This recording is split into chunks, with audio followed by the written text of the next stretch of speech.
Welcome to the Nerd Party.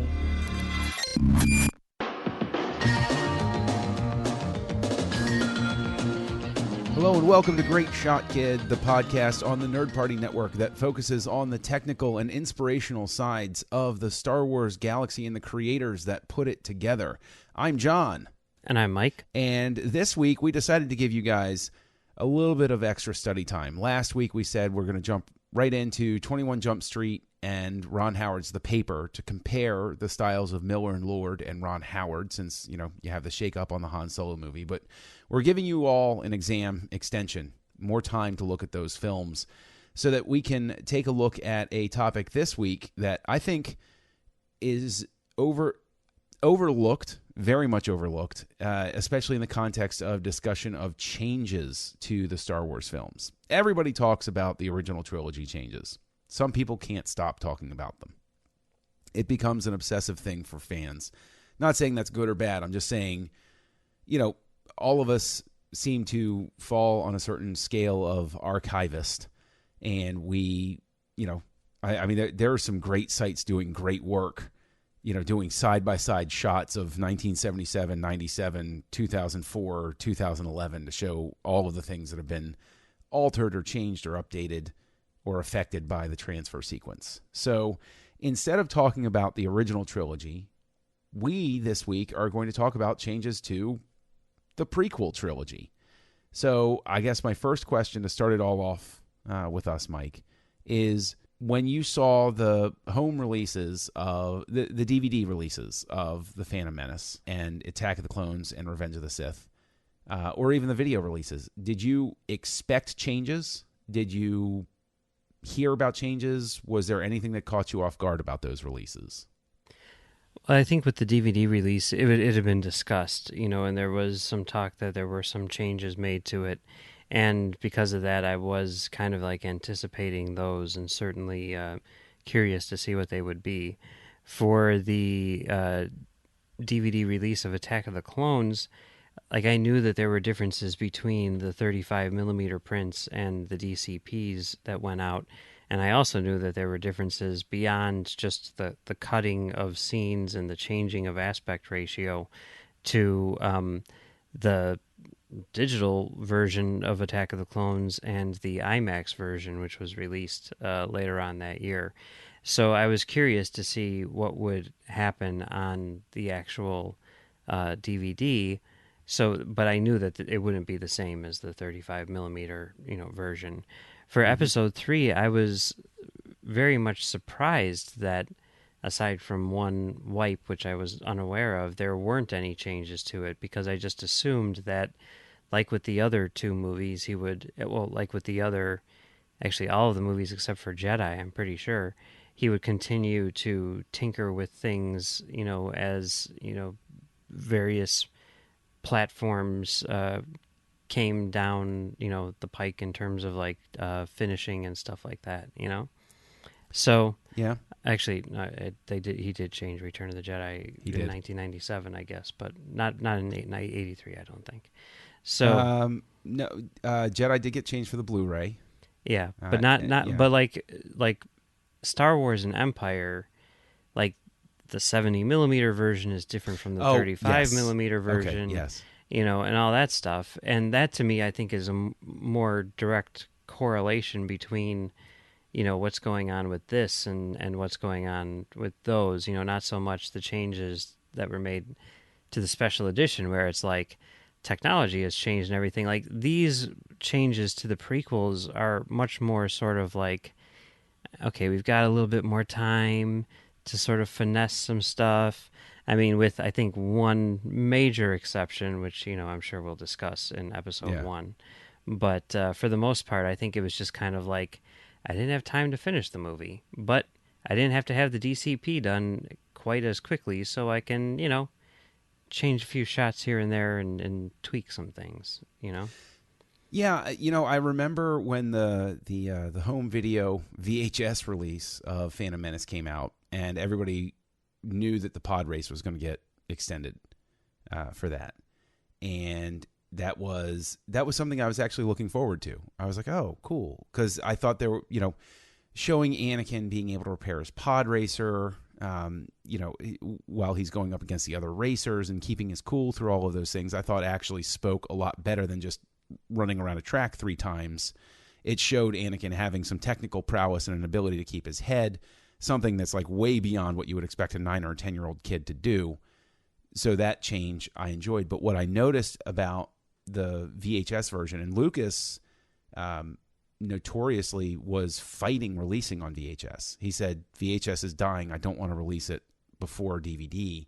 And the legend is that he felt pressured by the fans to release it. Who knows if that's true?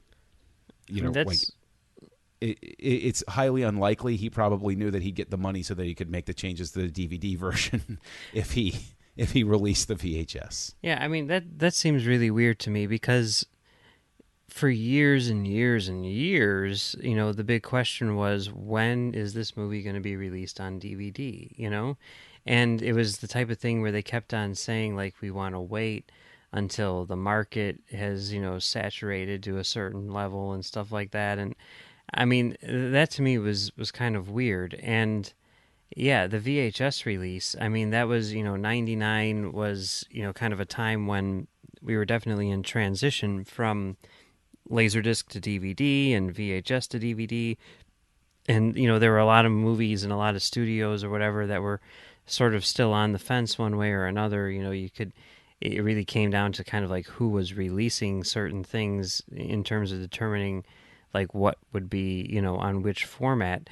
But I remember there was a big holdup, like years, for Phantom Menace, and it really seemed to be nothing more than just like, we want to make sure that there's enough DVD players so that we can make this thing like a huge release when it comes out.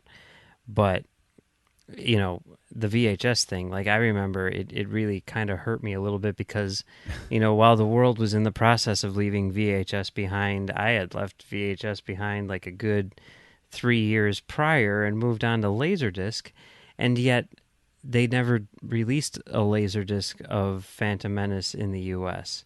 They only released it in Japan.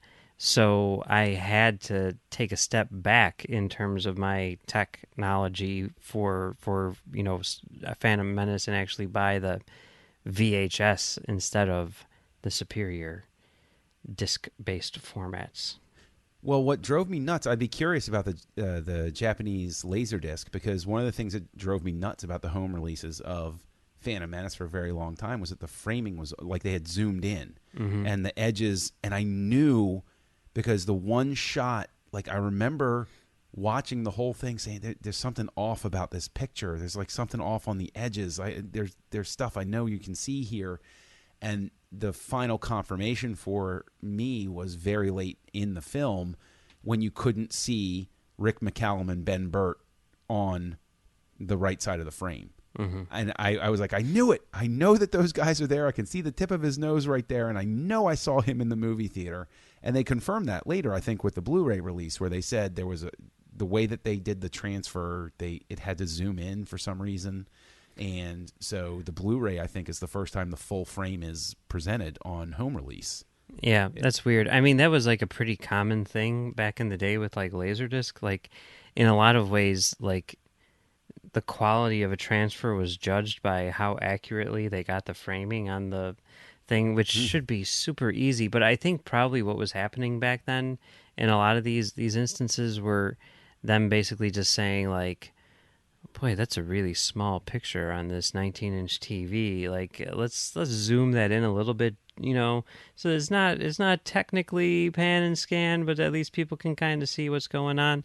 I think that was their rationale behind it. But I mean, as someone who was, definitely like a Laserdisc aficionado, there were numerous movies, including the Star Wars movies, where it was like, oh, the framing on this is off, and like you could tell, like, because they had like the original widescreen Laserdisc releases, and then they did the THX remasters, and like each of those THX remasters had some sort of defect in a way in terms of like various things, like a line of dialogue missing from Star Wars. The initial pressings of Empire had a shot missing. at a side break, and although they did fix that later on down the line. And then for Jedi, at the time I considered it to be a defect, but now I think it's probably the way it was supposed to be, looking at the old transfer again. But they cropped the image slightly on the top and bottom, I think, because, well, there's a hair in the gate in that very first shot of the Star Destroyer. Yeah, that's gone from the THX release, I think, because they were cropping it. But also, you could see the hot splice marks in between shots. Right. You'd see the little flashes, and that's actually the reason why today's movies in widescreen are 2.39 to 1 and not 2.35 to 1. It's not like the movies got wider. They actually got cropped a little bit so that when they were being projected, you would not see those types of hot splices. I did not know that. Yeah. That's amazing. Yeah. Well, see, the thing is, the hair in the gate on Return of the Jedi is something that whatever magic they've done in any release to get rid of it has always made me happy, because it used to drive me insane. Because the thing is, I mean, at its baseline, yeah, getting the framing right, they're like two different thoughts I have going in my head right now, so I'll go for this one. Still, when Phantom Menace came out, that was still, and I know this might bend some people's brains, that was still during the letterboxing fights at home. I could not get traction for letterboxing from my parents.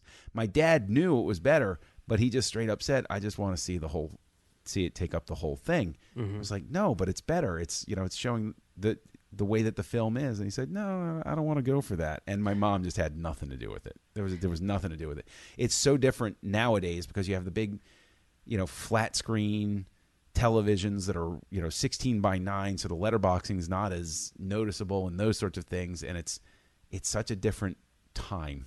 It's so different. We live in such a glorious era where letterboxing is just a given on your disc. It's interesting because I know that we've had this discussion many, many times about like director intent and how I try to like seek out the whichever version is the closest to the way the director wants it to be, regardless of my personal preference and everything. And all of that, really, that entire philosophy, which in many ways rules my whole life, it all comes from one of those arguments, one of those letterbox versus pan and scan arguments, which I used to have with my uncle, who also was not having any of it, and thought that it was ridiculous because it made the picture so small on the screen. And I would make these arguments, and he was like a great, or he is a great, like, debater about these things, but he's also one of those people who's not going to give up on a fight just because he doesn't want to lose in a lot of ways. I'm familiar. And we were having this discussion, and like I was getting through to him in terms of like the value of it. He clearly understood what the benefit was, and yet he still didn't like it. And I'm like, but that's the way the director wants you to see it. And he came back to me with, well, what if the director wants you to see more resolution in the picture and see more detail in the image, and because of that wants it to be pan and scan and is willing to sacrifice, cropping the sides so that you can actually see the detail there? And I'm like, that's actually like what James Cameron says in terms of like pan and scanning. And I'm like, there's a point to be made there. And because of that conversation on Laserdisc, I would always buy the pan and scan versions of James Cameron movies, and I kind of took that philosophy through, to today. Counterpoint to that, though, is would the resolution really get better on that? Because I was always under the impression that resolution, like things got a little grainier and a little fuzzier if you zoomed in on the picture because it wasn't meant to be. That's the way it had been explained to me at one point. Yeah, well, there's a difference there. Yes, that is true if you're, like, for example, taking the prequels, which, the episodes 2 and 3, which were shot, in 1080p or whatever, and you're watching them on a 1080p monitor, if you zoom in that image, you're going to be losing resolution because you're maxing it out already, right? But when you're talking about zooming in an image on a 35 millimeter print for a standard definition, super low res transfer, okay. I mean, you're not just taking that letterboxed image and cropping it and making it bigger. You're completely retransferring the movie at a different Okay. resolution. So in this case, yes, you are definitely seeing more detail in the blown up, Now, I mean, in the case of, let's say, the prequels, which were shot digitally in 16:9 and then just cropped for the widescreen presentation, if you take off those black bars in the top and bottom, you're not gaining any resolution. You're just, seeing more stuff on the top and bottom, and that's not beneficial in that sense. Okay, so with the prequels, we've established some of this technical stuff here, and with Phantom Menace, you've seen every version that's been released. Yeah, you saw it in the theater. Yeah. You saw the VHS. You've seen the DVD, and you've seen the Blu-ray. Yeah, I don't think there were any changes to the digital version that was released in like 4 theaters, right? I'm guessing I don't probably think not. so. Oh, and I've seen the 3D version. There you go. Oh, that's right. I saw the 3D version as well. Yeah. Yeah, I think that was that. Wow, I'd forgotten about that because wow, I took my oldest to her. Yeah, that was like I took her out of school for her. It was like a 5th birthday present. She had a doctor's appointment that day.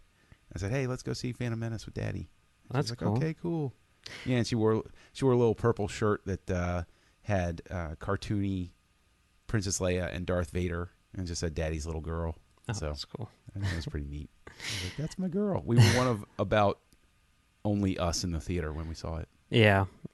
Well, weekday afternoon or whatever. I guess that's how it's going to be. Yeah, it was like 11:20 in the morning. Yeah. Or something like that. An interesting holdover from that, though, is, when they remastered it, and released DCPs for that 3D release, they actually did do a simultaneous 2D release of that. Like, I don't know if any theaters showed it, but I mean, they shipped to theaters. Like, I saw it. I mean, I didn't see it, but I saw the file on a hard drive. And because of that, because they did like remaster the movie, the DCPs which exist now for the 2D version, which played at the marathon before Episode 7, the 7-movie marathon, they actually are just like a 2D version of the 3D version.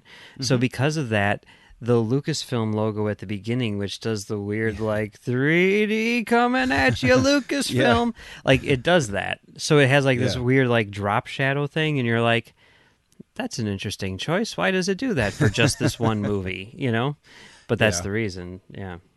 Yeah, well, I mean, for me, and this is my question for you, I actually think that the Blu-ray version of Phantom Menace is pretty stellar. I think it looks great. I like the changes that were made, some of the compositing changes that were made for like the view screen on the Trade Federation battle cruiser, and some of the shots. I mean, seeing the full frame, I think that the picture looks better, and I'm sure this is all tied to the work that they did for, like you said, the remaster they did when they released the 3D, and. I mean, for me, the Blu-ray version of Phantom Menace, I think, is authoritatively, I'm like, wow, this is the version that I think is as close as he's going to get to his vision. Now, I'm not saying it's a perfect film. There's still 2 things that I would trim. But, I mean, in terms of the changes, were there any changes that were made? I mean, you know what? Let's just cut to it. The pod race changes every time. Yeah. Why do you think it changes every time?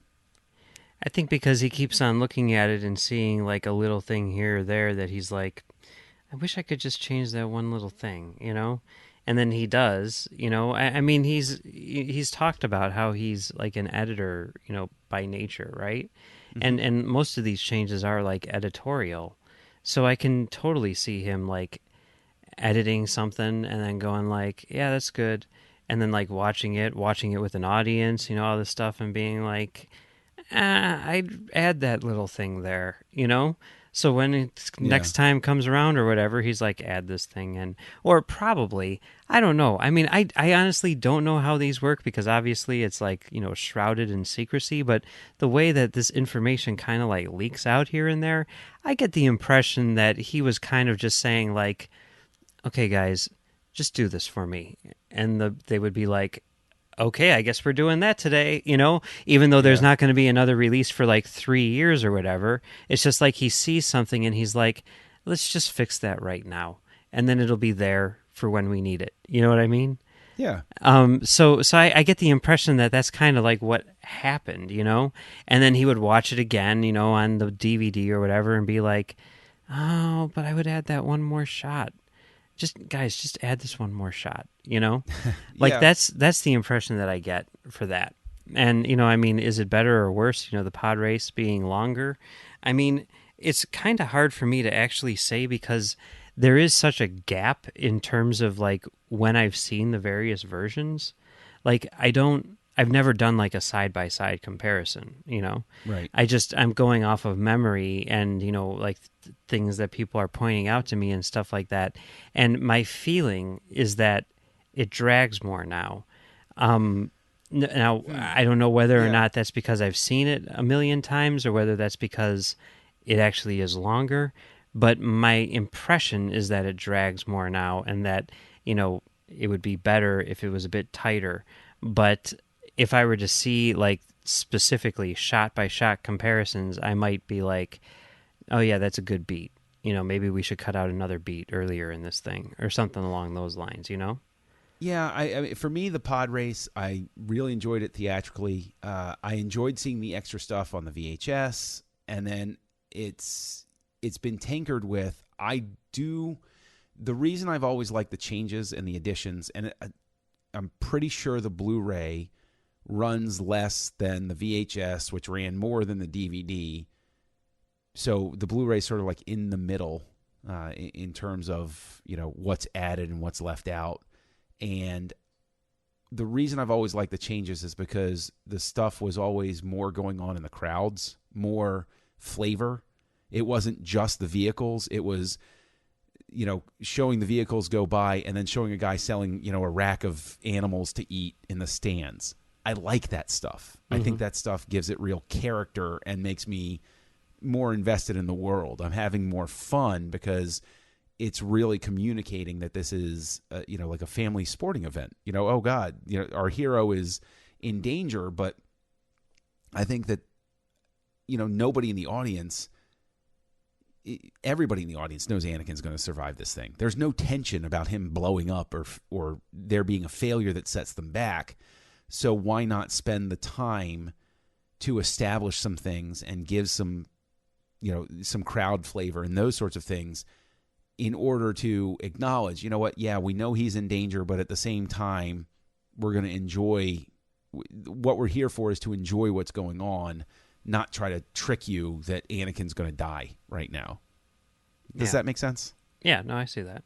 Yeah. Okay. I mean, I don't know. It's definitely not a deal breaker for me, but my impulse is like this thing goes on for a long time. We should make it shorter. And of course, I think it's on the DVD or somewhere where he talks about how the person who suggested like make it longer, because it was shorter originally, and the person who said make it longer, which I think might have been for the theatrical release, actually was Ron Howard. So that's interesting. Well, it certainly gives some flavor for what kind of changes he might make to Miller and Lord's pacing, Maybe. to the Han Solo movie at the very least. Yeah, I mean we jumped to the pod race. We sort of glossed over one thing I want to jump back to is the effect of Qui-Gon and Obi-Wan running away from the droidicas has changed each time. Yeah. It was a thing of confusion. I remember in '99, a thing of confusion of people saying, "What happened? Did they disappear? What did they jump suddenly?" And then in the Blu-ray, they they're flickering, and then if I recall, in the DVD, it's sort of I don't know whether it was a transfer or not, but they see it just doesn't convey speed. What do you think of that effect now? Like, do you think that effect works? I mean, it's so obviously, and I'm going to say it's so obviously that one insert of Obi-Wan and Qui-Gon talking, like it's Ewan McGregor a couple of months after some binge drinking and his hair growing in a little bit. Yeah. So like you can tell that shot was later, and it's like, can't you do anything with that digitally, maybe? Or I don't know. It's one of those things. It's basically the equivalent of the Greedo scene from A New Hope, where it's like, we're gonna keep on trying to get this. Sooner or later, we're gonna get it so that it actually works. And it's like, oh, you had it right the first time, guys.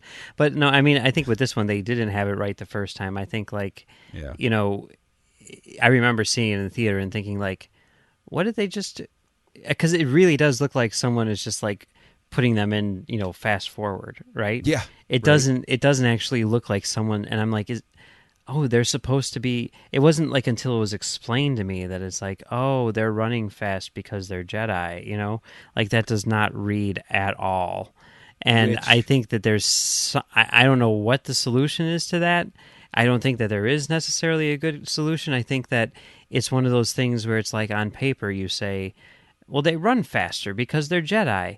But then, like, the way that humans, like, work and the way that we perceive, like, running, there's no way to do that in any way that doesn't look fake. You know what I mean? I do. I think that I'm pretty happy with the effect now. I don't accept it as super speed because I remember the arguments in 1999 of, well, if they're moving in super speed, then if Jedi can do that, why the hell doesn't Obi-Wan put on super speed to get through those gates to help Qui-Gon during the duel with Darth Maul? Mm-hmm. And there were so many whacked out theories about that. I don't know if you remember them, but there were so many whacked out theories where, and one of them that seemed to have stuck for some time was that the whole fight was occurring at that speed, but Lucas slowed it down for us. So the whole fight actually, I don't know, took 30 seconds or something, but he slowed it down, like, a hummingbird in slow motion so that we could see what was going on. I put out the theory at the time, and there were others, I think, too, that said it's something where two Jedi have to be working in tandem for that power to work. But I think this all speaks to your point of, he was sort of painted in a corner, and how are you going to get out of it? They run fast. Okay. And it's like, that's fine. I don't have that big of a problem with it, but it's, it's obviously the only way out of this is to do that. The hoops that fans will jump through in order to explain the stuff that, maybe the filmmaker just got wrong in this one scene, Yeah. Let's change the entire third act to explain why they're running fast in this one shot. Let's circle the wagons and not admit that it's just a film and some things didn't work as well as you would have hoped. And speaking of not working as well as they would have hoped, I think one change that was greeted with great joy throughout fandom was with the Blu-ray release when we finally got Yoda back instead of the garden gnome that sat in for him in 1999. Yeah. And this is one where, they actually said, Rob Coleman, right? That's the guy's name. He said, like, I think it was before Episode 3 came out, that George Lucas went to him and was like, okay, guys, just as like a warm-up so that you guys are ready for all your hot Yoda action in Episode 3, I want you to go in and give me a digital Yoda for all of the Phantom Menace. And like that was obviously like 7 years before we actually saw it, and it actually appeared in like a documentary that's on like a DVD or on a disc somewhere, or a History Channel or something.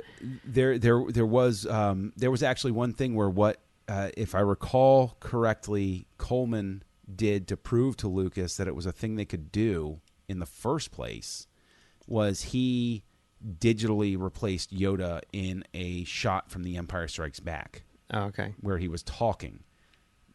My memory could be wrong about that, But that's a dangerous road to go down, I have to say. Jeez. Right? But I recall, you know what? I actually recall it was Coleman sitting on the couch and Lucas standing up, and they had a big monitor in front of them. And I remember it was a shot from Empire Strikes Back, and like he had like a Yoda wireframe laid over, and he was talking about their approach to everything, because I think it's wrapped up in that whole thing with Episode 2, where at the end they couldn't get the amount of sadness right in Yoda's eyebrows, and they showed Lucas, working with everybody, saying, no, he doesn't look quite right. He doesn't look quite right. And I remember they got it to one point where they purposely overdid it. And I remember this, Lucas saying, it's like, oh, well, now he just looks pathetic. and like one of them said, okay, so tell us how much to bring it back then. Like, we went this far on purpose so you could tell us. They was like, we were going up by little bits, just so we went too far, so tell us how to bring it back. Yeah. Yeah. So I forget which documentary. I mean, I wish they would have a set where they just released all of the documentaries on Blu-ray, like all of them, all the way back to the original making of Star Wars. Yeah, I mean that documentary, The Beginning, that's on Episode 1, is such a good documentary. And when they came out with Episode 2, and it was sort of like just a stripped down EPK version of that, I was like, what's going on, guys? And with Episode 3, although I don't think it's nearly as good as The Beginning, I think they really did redeem themselves by, taking a very unique approach to the documentary, where it's like, let's look at every aspect of production of one scene, and just see like how that. And I thought that was a really interesting like insight into the filmmaking process, and I'll give them a pass for that, just because it works so well, It does. And something that I noticed when we were looking at the stuff is not just Yoda changed, but his chair did too. Oh yeah. And I think that's probably one of the ones where it's like, even if you notice it the first time, you sort of like catalog because you're more focused on the Yoda. I mean, personally, I think that the Yoda in the Blu-ray of Phantom Menace is so good. I wish they would. I mean, why not? I mean, maybe this would have happened had Lucas retained the reins, but I would have liked to see that applied throughout the rest of the films. You're going to hell. No, not the original 3. I'm not talking about the original trilogy. Okay. No, okay. I don't want people. All I don't right. want the pitchforks coming for me. All here. right. I'm talking about, because the I rest had my of the pitchfork prequels. right back here. I was all ready know. to grab it. Pitchforks and tweet storms coming at Okay. me. I got it. All right. Yeah. Okay. Yeah. All right. So that's basically Phantom Menace. There was the inserted scene in the DVD where they had the air car going. Yeah, I remember that. I like that. Yeah, I like it too. I think it's a good addition, primarily because you get, and I think thematically it just works, where Anakin is standing there, and he stops, and he looks back at Qui-Gon. He doesn't know whether he's supposed to go with Padme or the Jedi. Mm-hmm. And I like that because it's a little bit of foreshadowing. He's not going to know who to go with. And so I guess so. I just kind of like seeing the sort of like vistas of Coruscant or whatever, and it's like, oh, cool. It's although like I will point out log. that in the shot where you can see them sitting in the taxi with Jar Jar, there's this weird flattening effect on Jar Jar, where it just doesn't look like he looks two-dimensional. Like he looks three-dimensional through the rest of the film, but he looks like just a two-dimensional Photoshop picture on top of it. When the taxi starts moving, there's like some sort of weird effect that happens. So interesting. It was also interesting, like on that DVD set, how like, and this was like a big deal because I don't think anything had ever done this before. But they were like, we're going to have a bunch of deleted scenes, which was rare for a Star Wars movie to begin with. But they're all going to be like fully produced, where it's like, wow, okay, that's pretty bold. I don't quite understand why you would do it, but it's pretty bold, Yeah. I thought that that if there's one scene I wish that they would bring back in, it would be, and they could even just do the back half of it, because they showed him stop off the old woman who could feel the storm coming in her bones, and then they're walking along, and they show the Darth Maul probe droid, and Qui-Gon spins around and cuts it in half. Yeah. And that's why they're running in the next scene. Yeah. Like That was always a terrible edit right there, where it's like, all of a sudden we're running because we Yeah. need to get there really fast, I guess. Well, to speak of fans with theories, well, Qui-Gon sensed something was up and blah, blah, blah, blah, blah. And, Yeah, that so doesn't that's why play they did well it. on film. Sorry, guys. No, I definitely think it should be put back in. Yeah, I would agree with I that. really do. Yeah. I really do. All right, so that's Phantom Menace. So now we move on to Episode 2, our first fully digital Star Wars film. And there are changes, of course, between the theatrical, the digital, and the Blu-ray releases. Sort of smaller, I think, in scale than some of the other changes that happen to Phantom Menace over time. I mean, there are definitely fewer of them. I remember, like, the ones that stood out to me, like, because a lot of them are just sort of like finishes, like when Anakin's lightsaber goes flying in the chase, and Obi-Wan reaches up to grab it. Mm-hmm. Like, I think in the 35 millimeter version, his hand breaks frame, much like mine is doing right now in our video like yours conference. is doing right now. It's But freaky, in the digital version, they actually digitally tilt it up so that you could still see his hand as he catches the lightsaber. Yeah, and I know that there are I mean, the thing is, the speeder itself is easier to see. Yeah. They seem to have recomposited some things, and there's a background speeder that's cut out that was zipping by, and so that the theory is that it's because it was taking focus away from Obi-Wan and what he wanted you to pay attention to. So, yeah. But the biggest change for me, when it came home, was the extended scene of Anakin and Padme discussing what happened at the Tusken camp. Yeah, I don't think I noticed that, to be honest. How could you not notice that? Because I didn't remember every single line of dialogue from this movie, like 7 months after I had, seen it in the theater. Shame on you. Okay, sorry. No, because the music gets extended, and then the Emperor's theme actually comes into it, right? And Anakin. Now the thing is, I'll come back to something I still dislike about the scene that I'll come back to, but the extended dialogue where she sits down and we see him like actually broken down, and she says, "To be angry is to be human," and he says, "I'm a Jedi. I know I'm better than this." Like, there shows a real remorse to him. Like, he's acknowledging, I lost my cool. And I've come back to this. I've said it on so many different forums where what Anakin did was wrong, but it's extremely understandable, because as somebody who has lost a parent in tragic circumstances, if what took them from us had been a living thing, I think in that moment I probably would have snapped as well. So, like, it's one of those things where it is completely understandable why he snapped, and to see him show remorse, I think, is extremely important, because it speaks to the whole thematic thing of the road to hell being paved with, good intentions and mistakes.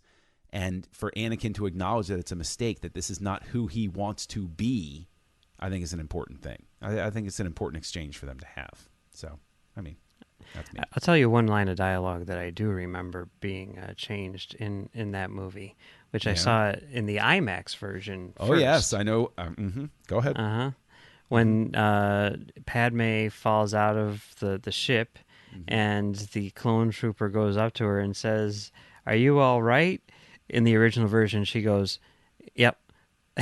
Just keeps on going. Yes. And then they changed that to her going like, "Uh-huh," which is a slightly more realistic, version of something that someone would say after falling out of a spaceship, The sand kind of was thing. very soft, and it wasn't a far fall, Mike. And she was able to roll. She tucked and rolled. She did what you're supposed to do. Fine, but she tucked and rolled and was on the ground like, "Oh my God, I just fell out of a plane."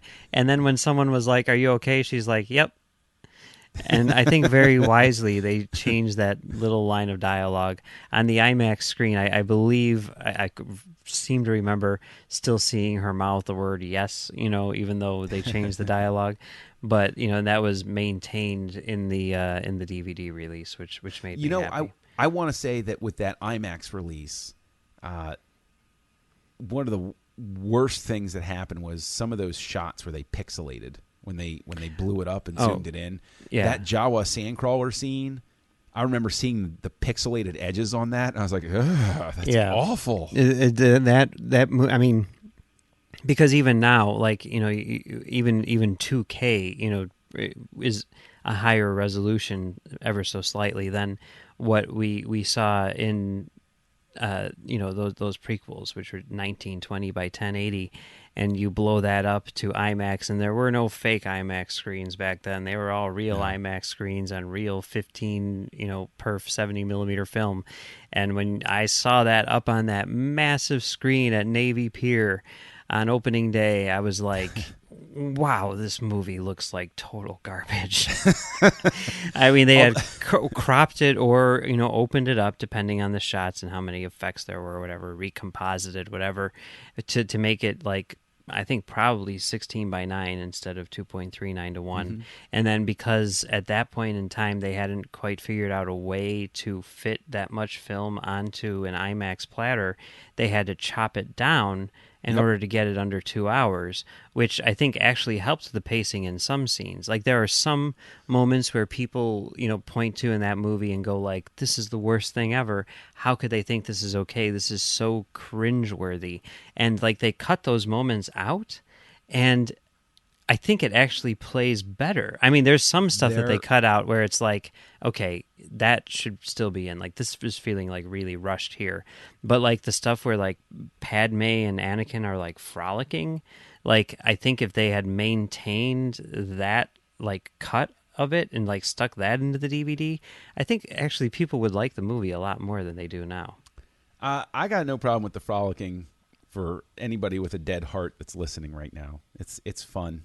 It captures youth and all of those things. But one thing that I was happy to see trimmed in the IMAX release, I remember specifically because there's one line where, when I know it's coming, I sort of grab the arm of my chair and I'm like, okay, here it comes, and it's in the fireplace scene, where he says, my heart is beating, hoping that this kiss does not become a scar or something like that. Yeah. And it was gone from the IMAX cut, and I actually felt relief. I was like, this scene is so much better now. Mm-hmm. That it really is a thing where one single line can change a whole scene. Yeah. And it's I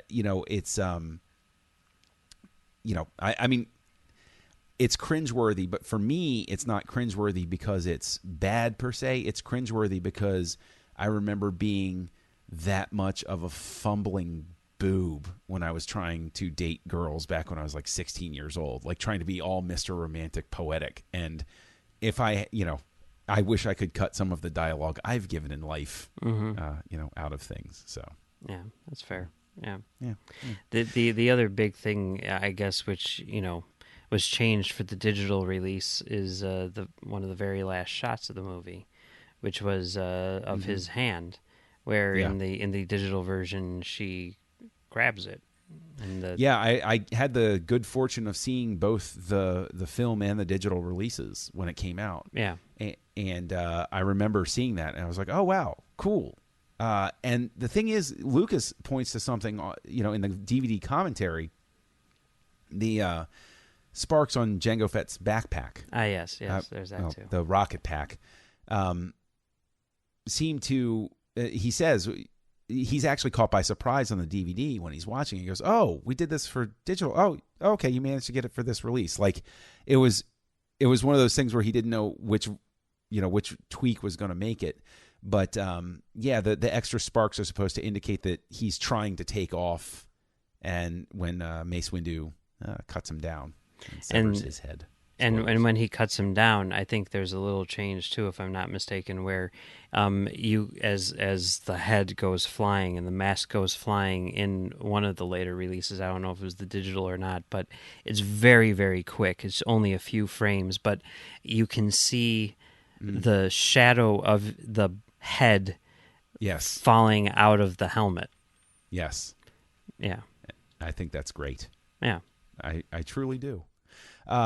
One thing I don't like about the Blu-ray cut is the end when Yoda is saving Anakin and Obi-Wan. They recut a couple of moments, and it does not play as well. The music does not flow as well, and I really wish that they would restore that back to what it was in the theatrical version. But yeah, I can't say I recall the difference. well, there. I mean, there's one theory that it's actually an error of putting things together. And before the Star Trek II 4K release, I would shrug that off and say, no, that didn't happen. But then I think to myself, well, wait a minute. That happened with the Star Trek II 4K release, where they picked the wrong shot. Remember, they had to reissue a whole ton of Blu-rays. It happens all the time. I mean, we just talked about it, like on the initial pressings of the definitive collection. The big $250 Laserdisc set of the original trilogy with those THX remasters. There's one side break which the start of the side is the scene in which stop that, my hands are dirty, that scene. Mm-hmm. And it starts off with a wide shot of Leia working on the thing. And then it cuts to a closer shot of the two of them, or of her as Han walks in. That wide shot was the first shot on the side, and in the initial releases, it was missing. That shot was just gone and started off with the next shot. And there was actually a thing where you could return your disc in order to get the updated version. I don't know, though. I mean, the thing is, it's so different that it has to be intentional. Yeah. But at the same time, it's feasible to say that it's an assembly error. I don't know.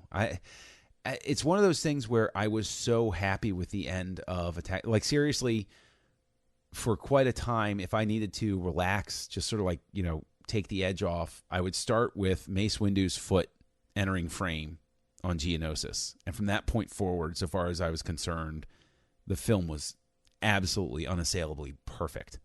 And so to have that change, since I've watched it a few more times, I can live with it, but I still wish it would be restored back to what it was. But yeah, I mean, I think that. What do you think? I mean, with her grabbing his artificial hand, do you think that adds significantly to the scene or the read of the film? I mean, I don't know if it's like significant, if it's like all of a sudden I'm bumping this up a half star or whatever, but I mean, I think that individual shot plays better. Yeah. Okay. So do you think it's for the better that he went back and tinkered with these? Because the thing is, we're not going to bother addressing the one wipe in Revenge of the Sith that was there, not there, back again, is when Obi-Wan is leaving Mustafar. That's it. Yeah. So do you think it's a good thing that he went in and tinkered with Phantom Menace and Attack of the Clones? Do you think that the end product by the time we get here to the Blu-rays is better? I would say that it is. I think that like I was saying, these were minor changes and things which he probably was, still playing around with, and they were, small enough that, he could just kind of change it, and it doesn't really make that much of a difference. It doesn't tremendously rock the boat. Most people won't even notice them, but, they're little tweaks which, are, for the most part, improvements. I do wish that the original cuts, as they originally appeared in theaters, like completely unaltered, no sound mixing, whatever, nothing.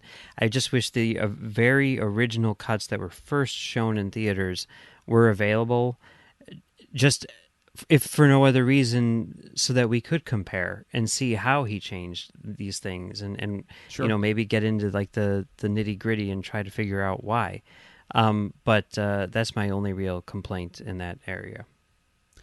I agree with you. I mean, I made reference before to how we all have a little bit of the archivist in us, and I would love to have the originals to do the side by side, for those reasons, and also to try to confirm one thing that I just haven't had the time to really go back, because I still have the DVD, but I am convinced on the Blu-ray that there are certain reaction shots that have changed, and certain scenes where he has maybe digitally dropped in a different reaction shot from somebody.